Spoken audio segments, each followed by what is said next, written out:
السلام علیکم میرے پیارے دوستو، میت کو غسل دینے کا طریقہ اور غسل دینے والے کے بعد میں غسل کرنا۔ میت کو غسل دینے کا طریقہ کیا ہے؟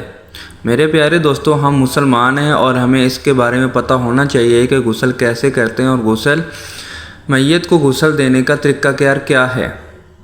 چلو اس کے بارے میں جانتے ہیں۔ میت کو غسل دینے کے لیے سب سے پہلے کسی تخت یا بڑے تختے کا انتظام کر لیں۔ اس کو اگر بتی یا عود لبان وغیرہ سے 3 دفعہ یا 5 دفعہ یا 7 دفعہ چاروں طرف دھونے دے کر میت اس پر لٹا دیں، یعنی کہ جو مسجد میں پھٹا وغیرہ ہوتا ہے اسے وہ چاروں طرف عود لبان یا اگر موم بتی جو ہوتی ہے اگربتی ہوتی ہے اس کو لے کے چاروں طرف سے یعنی کہ 7 دفعہ اس کے بعد میت کو لٹا دیں۔ اگر کوئی موٹا کپڑا ناف سے لے کر زانوں تک اڑا کر میت کے بدن سے کپڑے اتار لیں، یعنی باوی طور پر میت کا ستر بھی نہ کھلے، کپڑا اتنا باریک نہ ہو کہ گیلا ہونے کے بعد ستر نظر آئے۔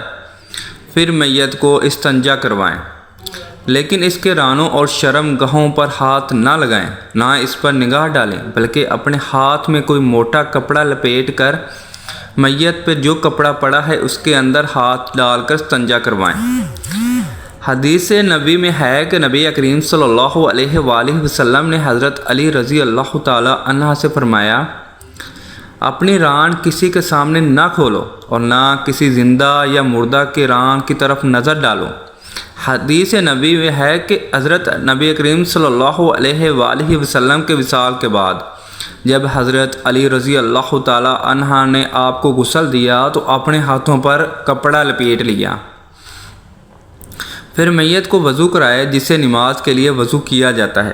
رسول اللہ صلی اللہ علیہ وآلہ وسلم کی صاحبزادی حضرت زینب رضی اللہ تعالی عنہ کا انتقال ہوا تو حضرت ام عطیہ رضی اللہ تعالی عنہ ان کے ساتھ کچھ خواتین نے غسل دیا۔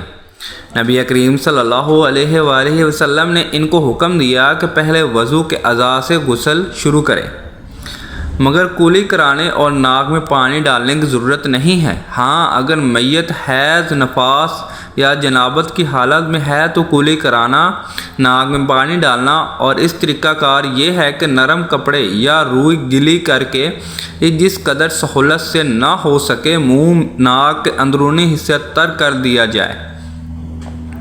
پہلے چہرے پر کونیوں سمیت ہاتھ دہلائیں، پھر سر کا مسح کرائیں،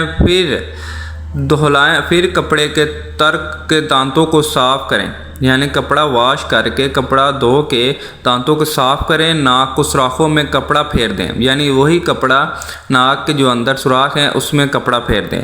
ناک، منہ، کان میں روئی رکھ دیں تاکہ پانی اندر نہ جا سکے۔ پھر سر کو صابن وغیرہ سے اچھی طرح دھو لیں۔ پھر میت کو بائیں کروٹ پر لٹا کر بیری کے پتے ڈال کر پکایا ہوا پانی نیم گرم 3 دفعہ سر سے پیر تک ڈالیں، یہاں تک کہ پانی تخت کو لگے ہوئے میت کے جسم تک پہنچے۔ پھر دہانی کروٹ پر لٹا کر اس طرح 3 مرتبہ پانی ڈالیں۔ پھر میت کو کوئی شخص اپنے بدن سے ٹیک لگا کر بٹھائے اور پیٹ کو آہستہ آہستہ ملے اور دبائے۔ اگر نجاست نکلے تو اس کو صاف کر دے۔ پھر میت کو بائیں کروٹ پہ لٹا کر فور پڑا پانی سر سے پیر تک 3 دفعہ ڈالیں، وہ کسی صاف کپڑے سے بدن کو صاف کر دے۔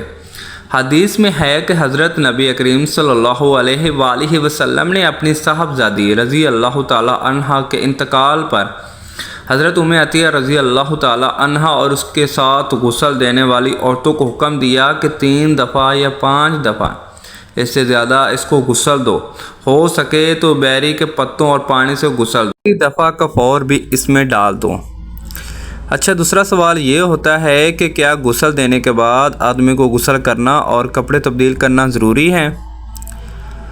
میت کو غسل دینے کے لیے میت کو غسل دینے کے بعد خود بھی غسل کرنا ضروری نہیں ہے، البتہ غسل کرنا منتسب ہے، یا اسی طرح بہتر ہے کہ کپڑے بھی تبدیل کر لیں۔ تاہم اگر کپڑوں میں کوئی نجاست نہ ہو تو کپڑے تبدیل کرنے کی ضرورت نہیں ہے۔ جزاک اللہ اور اللہ حافظ۔